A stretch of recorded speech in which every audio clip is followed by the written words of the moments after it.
Hello again, everybody. This is Dan John, and this is the DanJohnUniversity.com podcast. Each and every week, I sit down here and answer your questions. We have a nice set of questions today. Again, if you have questions, please send them to podcast@DanJohnUniversity.com. This is a question and answer podcast, and I'm really honored that people reach out to me. So let's begin. Our first question is from Emil. It's going to be a question, I'll take a little explanation, but let's go. I have a question about strength standards for professional athletes. I find your concept of quadrants truly amazing. The idea that strength standards, like training approaches, should be specific to the demands of an athlete sport makes perfect sense. How do we determine these standards for any given sport? I'm particularly interested in sports where the impact of the strength coach on performance is, as you describe, in easy strength, somewhat fuzzy. Okay. At what point can we tell an athlete your problem isn't in the weight room? Well, it's an easy question to answer, Emil. When your athlete is up to the standards you set in the weight room, the problem is no longer in the weight room. It's on the field, the pitch, the court, whatever you're going to do. Okay, the quadrants. Years ago, Pavel asked me the question, what's the job of the strength coach? And I said brilliantly, to coach strength, because that's a strength coach's job. But then he followed up and he said, what's the impact? And I was like, oh, well, the impact. And there's a guy online who once said he was going to beat me up if I ever said, it depends again. I'm still waiting for him to beat me up, because here you go. It depends. But that's not a very good answer. So I put together this little quadrant, and the numbers are all askew because I kept flipping it and changing it. Somewhere in there in that closet, I have a yellow legal pad with thousands of pages of doodles and ideas.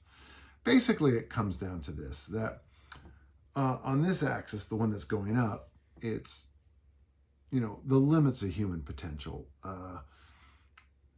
Maybe somebody's going to run faster in the 100 meters than 9.7. Okay. But boy, it's almost hard to believe that at this moment, unless there's a huge change in the way they make the tracks and track and field. I saw somebody, I watched it on YouTube, someone claimed to do 1,000-pound deadlift, but they had straps on. But we'll just keep that as 1,000-pound deadlift. I doubt we'll ever have a person who runs a 9.6 100 meters, then pulls a 1,000-pound deadlift, then runs a 1:59 marathon, okay? Those are the extremes of human abilities. And then on the bottom axis, the horizontal one, is the number of qualities that the sport or profession demands. So it's good to start with the deadlift and the 100 meters, because to me, that's quadrant 4. We're gonna go backwards for once. Quadrant 4 is when you only have really, one quality, absolute human speed, straight line. There's no hurdles in the 100 meters. There's no turn. It's straight line. Boom. In the deadlift, bar, straighten up with it. Boom. And in both, I'm simplifying it a lot, but, basically, you got to have to be a really fast person to run 9.6 from your DNA. You're going to have to be completely supported to run a straight line and do the things you have to do to run faster. One quality at the highest levels of human performance, that's Q4. So, let's stop there. And let's slide down to what I think is the most important quadrant, which is quadrant 3. As a discus thrower, you don't really need to be that strong. Tom Fahey told me that he had done the research, and to be an elite discus thrower, you have to snatch 250, clean 300, bench 400, squat 450. These are very easy numbers to attain, but that's one of the qualities. The other quality is have to have an extremely biomechanically efficient discus throwing technique. And there's probably a third quality between the ears, but let's just hold off on that. So if you're a college kid and you're benching 3 and you're, doing all the numbers here and you're not throwing far enough, quit looking for the answer in the weight room. And Emil, that's the most common response I get. in track and field, it is easy to find performance numbers. I used to just go to Track Technique magazine because there'd always be studies of elite finish throwers. And again, it's usually there's a real range there. With certain things, there's usually a range. You can kind of almost plug in an athlete, any sport now, and say, what's the range? So when I played high school football, I was 6 foot as a tight end, and that was kind of a normal height for high school football players. When I work with these Division I football programs now, they're looking for 6'5" and 6'6" Division I tight ends. Now, we're going to move over to football in just a moment, but the idea is that almost in every sport, you can go online, or you can go to old magazines like I have, or old or books, or you can just ask coaches, and they'll give you the parameters of what they're looking for in areas like height and weight and things like that. Now, there's always, people like Glenn Passey, the national champion from Utah State, who was 5'9", and I met him. He was 5'9", and when he won the national championship in the discus, he weighed 178 pounds. Of course, he was also in Air Force ROTC, so he's expected to do all those physical tests and everything. So, he's a little, obviously he's an outlier, but the fact he still threw 190 weighing 178 pounds. So when you're in track and field, basically, you're in the quadrant 3. Most of the listeners, if you're in a sport, you're quadrant 3. I get those questions, Emil, sometimes, and I kind of make fun of them a little bit. I'm a father of 4. I have 2 full-time jobs. I'm always on the road, but I want to improve and they'll name some martial art. And I'm always like, well, first off, get some sleep. And, the second thing, we can talk about how to improve you. And usually the answer is just basic strength. Then there's where you have the highest levels of human skill, plus lots and lots and lots and lots of qualities to master. I put down collision occupations like special forces, tier 1 especially. I put American football in that, and I put rugby there. I spent a lot of time working with special forces in my career, and it's always fun. And when people ask me about them, I say the amazing thing about these guys is that they're B+ students in 100 different things. They might not be the best parachuter of all time, the best diver of all time, the best sniper of all time, the best whatever, but they're really good at 100 different things. It's fun hanging out with them. I know how to break into homes because of things they've told me. I know how to bypass security systems because of things they told me. I know how to really drive a car fast if I ever have to because of things they told me. And that's just some of the stuff that they know. It's amazing. I mean, just to understand American football and then be, at the position I played, I'd have to be taller and a lot faster than I ever was. And those are 2 hard things to fix. American football demands so many qualities at such a high level. When I'll get someone say something negative about my programming, and I always want to respond to the person that you're not strong enough to be a sophomore high school American football player. You're not strong enough to be a 14 or 15-year-old American football player. I used to have these numbers like, I'll give you pounds or kilos or both, but I expected a high school football player to be able to front squat 205, bench press 205, clean 205. Let's see, the clean and jerk 165, deadlift 315, back squat 255, which is low, but we expected deep back squats. And then there was a 1-arm bench press thing and some other things. And one year I sent the varsity football program 62 athletes who could do that. So to be the 62nd strongest kid on the team, you had to clean 205, front squat 205, and bench 205. That's just to make the varsity high school football program. So the numbers in special forces, SWAT teams, American football and rugby are, to quote Spaceballs, a ludicrous speed. And then on the final one, so that's quadrant 2. The other one is quadrant 1, and that I usually consider like a middle school or a high school PE class. You learn lots and lots of games and sports. The level's really low, and it's great to play disc golf in high school. It's a good skill to learn.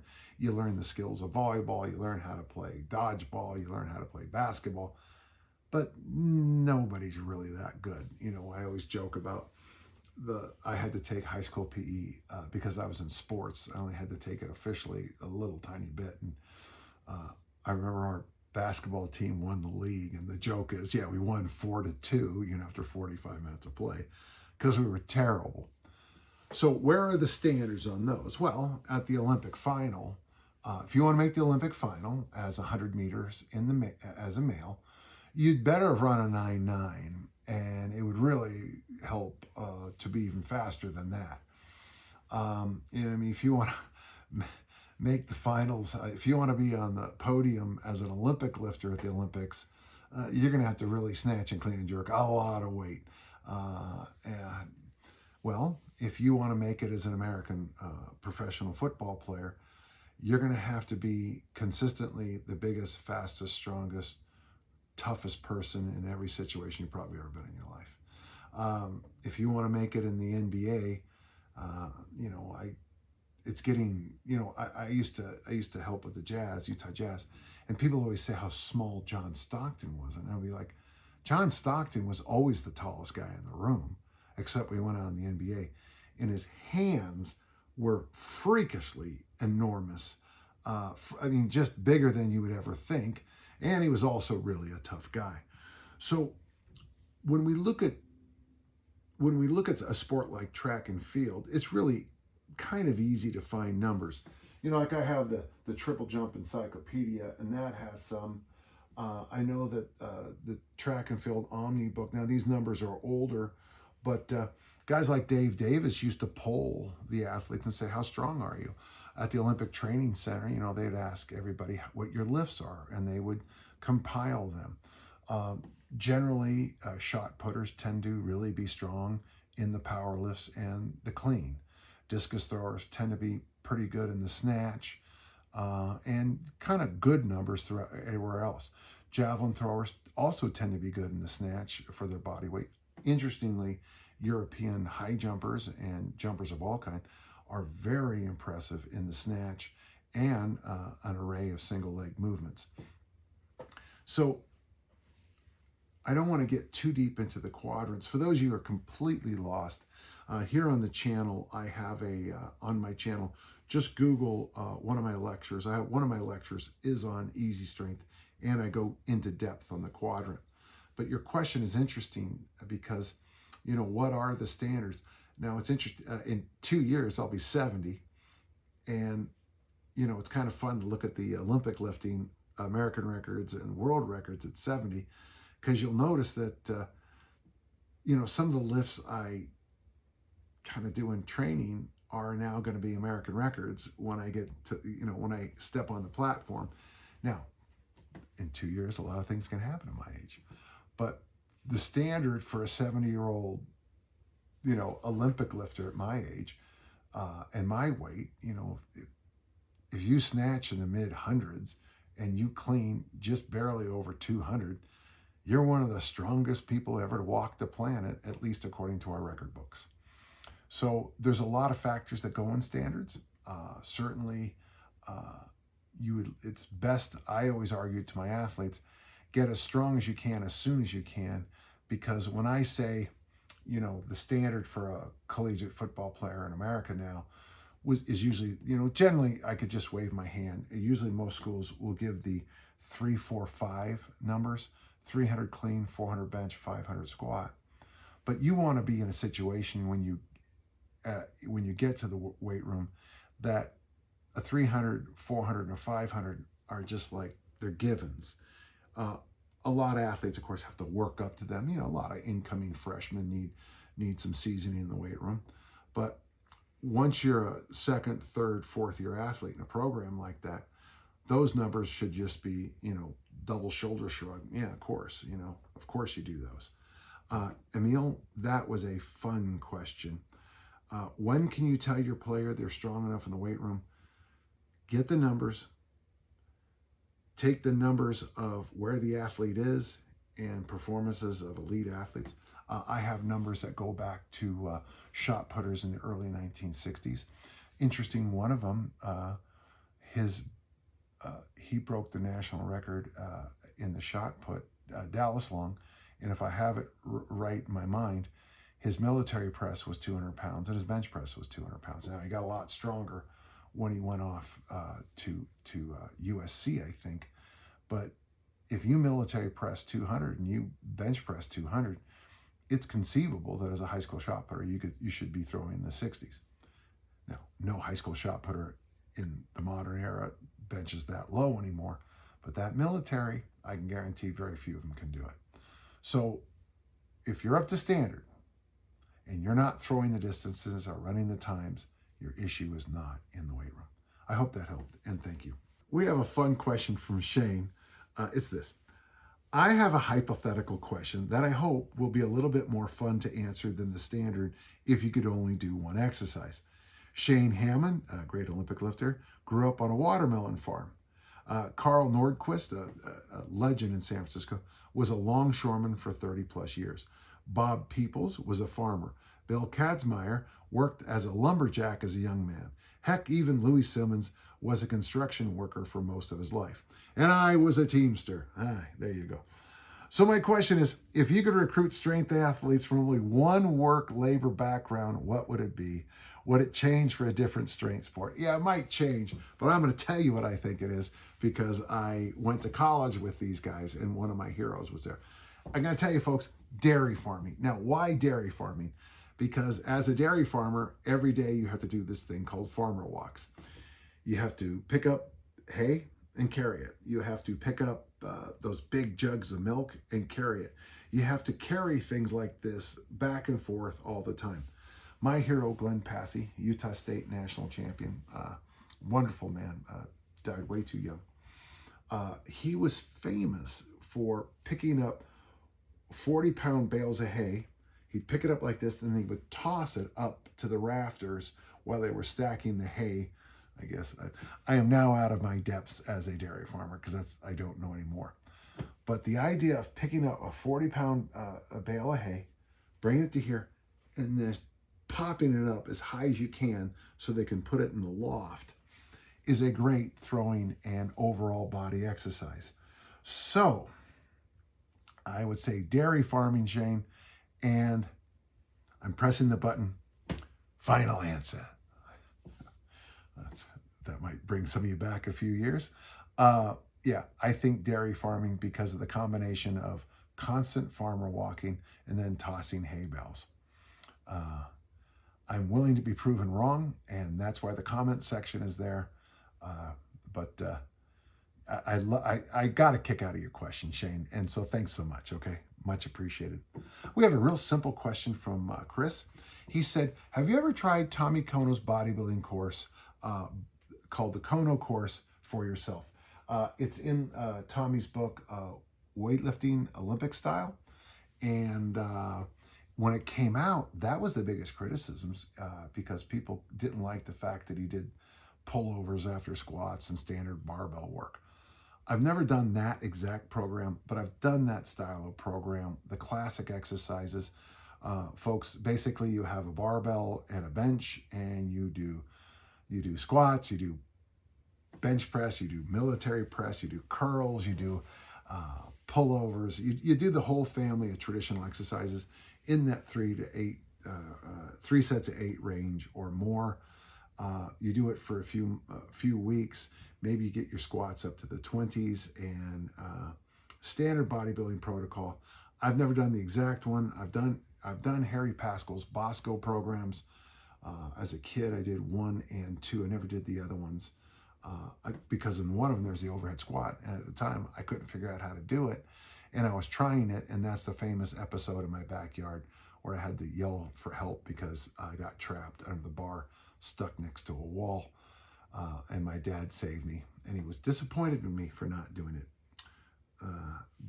No, not Tommy's course, but I sure have done I have done his Olympic lifting program, and I wish I'd have done more 3 days a week training in my career. So thanks. Great question. Huge fan of Tommy Kono. Tommy Kono is on my Mount Rushmore of heroes in my life. David asks a good question. This question comes up a lot, and the answer is, of course. Oh, I gave away the answer. Oh, well. There's a movie called What Lies Beneath, and it's got Harrison Ford. And they showed him as the bad guy in the previews. And I was like, well, thanks. Because in the movie, it was only about halfway, 3/4 of the way through. You figured that out. I'm a big fan of your simple programs, which have improved my fitness level steadily for the past 3 years. Thank you so much. Hey, David, you're more than welcome. Yeah.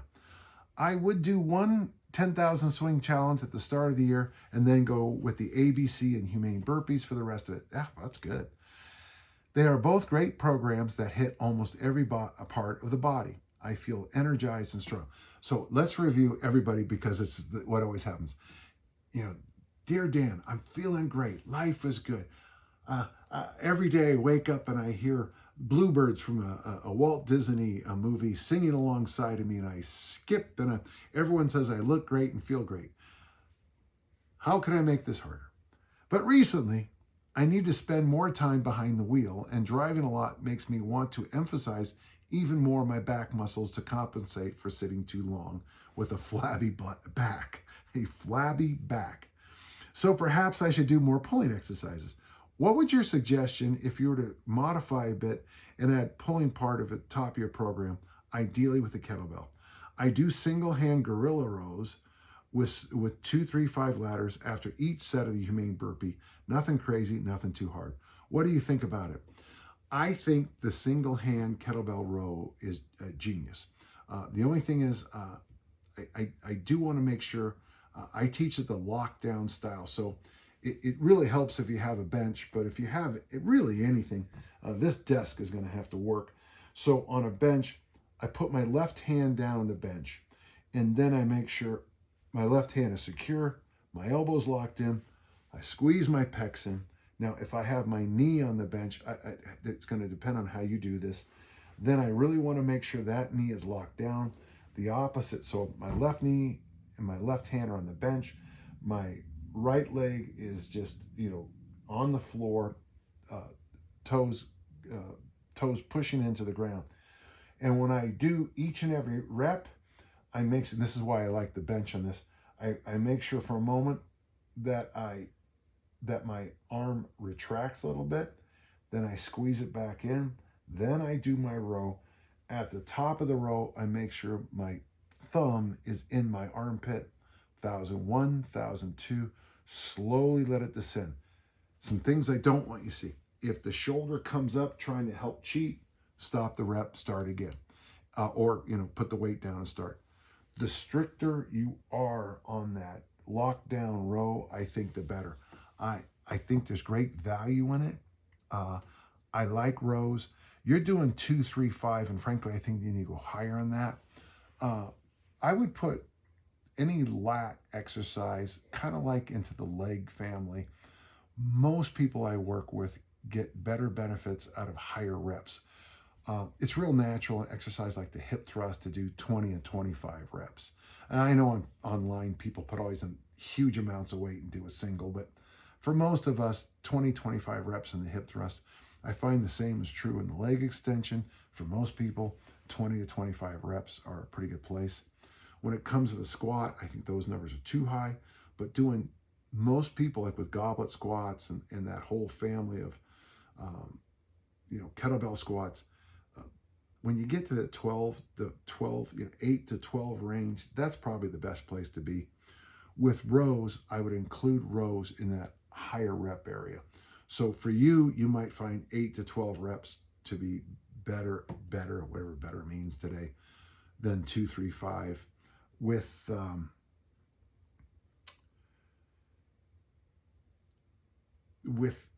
most lat exercises, I think you get a lot more benefit out of higher reps, even up to 15s, even up into the 20 rep range. With lat pull downs when I was in high school, most of us found we didn't get that much out of lat pull downs until we got the reps up higher. And I think partially is because when you go heavy on the machine, you really don't get the benefits because, you know, you almost begin to do pull-ups if it's too heavy.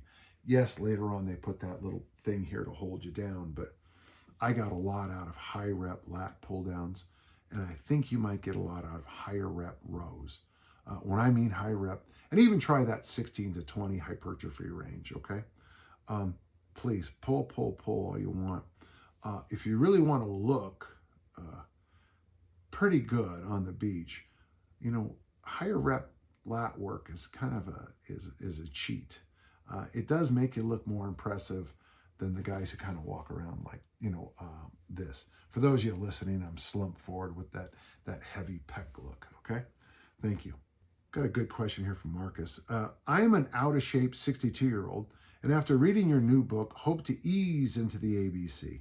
A year ago, while searching for a stretching program on YouTube, I stumbled onto your tonic, and it made a huge difference for me. Well, that's great to hear that, and I'm proud to be part of it, your success. I also started hanging, resting in a deep squat, walking and rucking, and I've been improving my fitness overall. So folks, I love what he's doing. So he's doing original strength, he's walking, he's rucking, he's hanging and doing a deep squat for his mobility. So what he's doing, and I love it, Marcus, is that you're nudging yourself back into shape. And I don't think a lot of people think that through. At the beginning, you don't want to be slamming your face against the wall for time and distance. My goal is learning swings and landing on your ABC for as long as I'm able. Problem is, I'm weak and nowhere able to use the weights you recommend. Finally, my question, he says. Sorry it took so long. Is there such a thing as going too light to properly learn the technique? If, for example, I purchased 10-pound kettlebells, would that be too light for proper technique? I have been doing the goat bag in an attempt to learn how a hip thrust, a hinge, should feel. I'd like to start low and over time slowly work my way up to avoid injury. I admit I'm a little worried I will learn the correct technique. You know,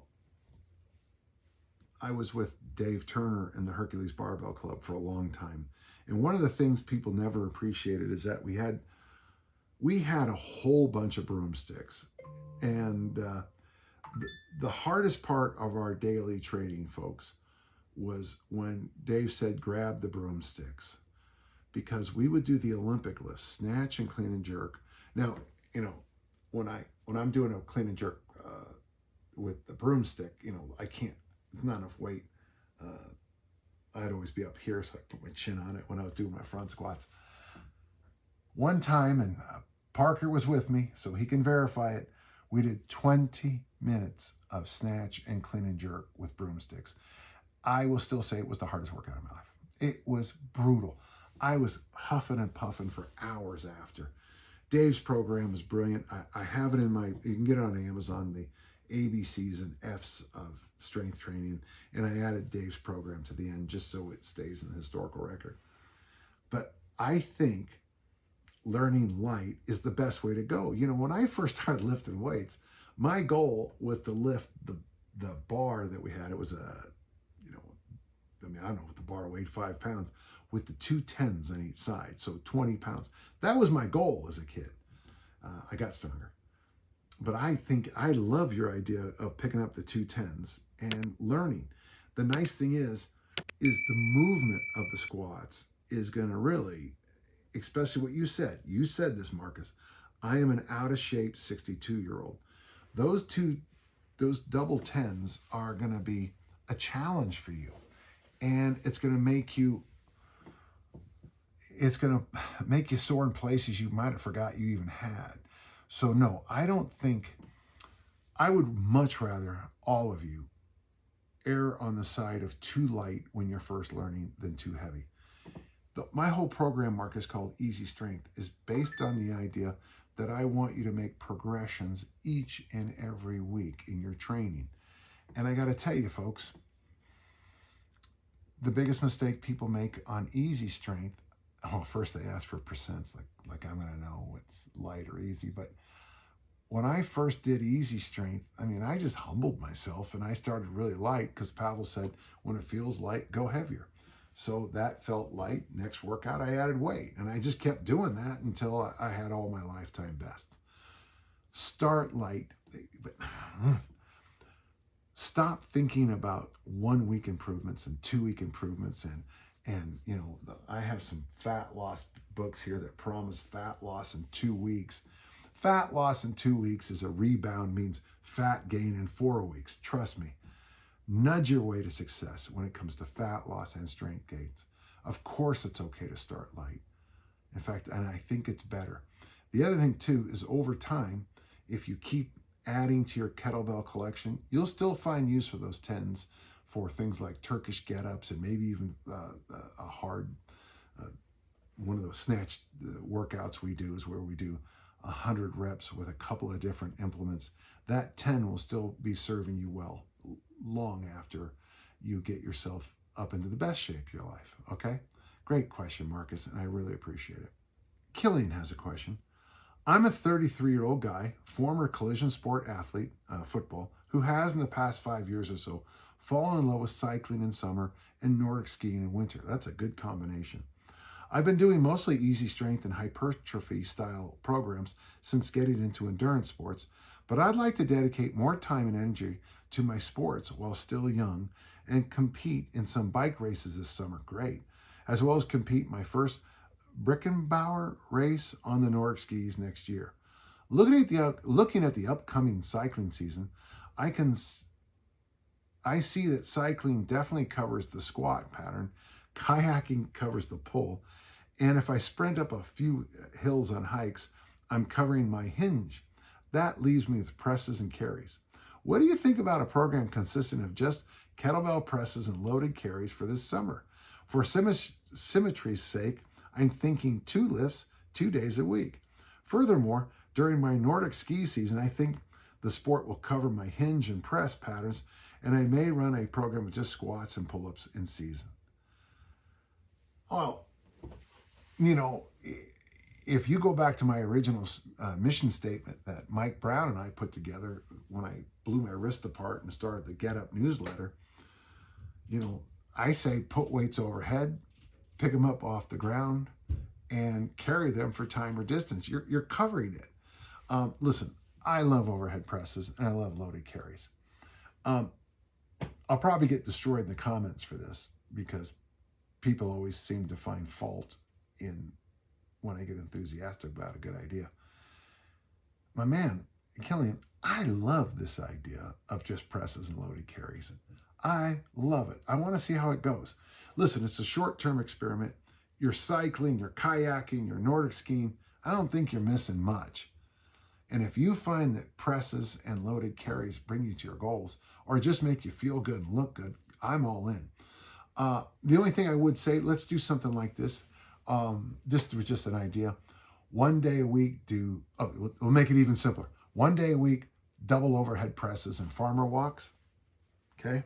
The other day a week, single hand overhead presses and suitcase carries. There, I said it. It's locked in. It's a go. We're going to make this happen. I love this idea, my friend. Okay, I'm going to shut up now because I want you to try it and I want you to get back to me. And then if it really works, I'm going to write a book about it and make millions. Okay? No, I like this idea. Now, gentle listeners, reminder, he's biking, kayaking, and Nordic skiing and using these weights as a supplement to it. And I just think it's great. Well, it was a short one, but listen, if you have questions, as a reminder, email your questions to podcast@danjohnuniversity.com. I'll do my best each week to answer all your questions. And until next time, let's all keep on lifting and learning. Thank you.